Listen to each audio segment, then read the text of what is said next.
Here's how to download and play Pokémon Unite on your PC or laptop using BlueStacks. Pokémon Unite is a mobile game, so you need an Android emulator to run it on a computer. BlueStacks works well for it and handles the MOBA-style gameplay reliably. Open your browser, go to BlueStacks.com, and click Download. Run the installer, agree to the terms, and click Install. Wait for BlueStacks to set up and launch.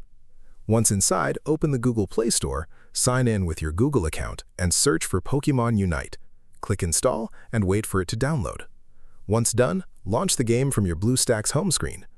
Link your Nintendo account or Pokémon Trainer Club account to transfer your existing progress across devices. This is important if you have already been playing on mobile and do not want to start from scratch. If you are new, just create an account during the first time setup. BlueStacks includes automatic key mapping for touch-based games. For Pokémon Unite, this means movement and skills will be mapped to your keyboard automatically. Customize these in the key mapping editor before your first match, so everything feels natural. If this helped you out, hit that subscribe button for more straight-to-the-point tutorials on Step by Click.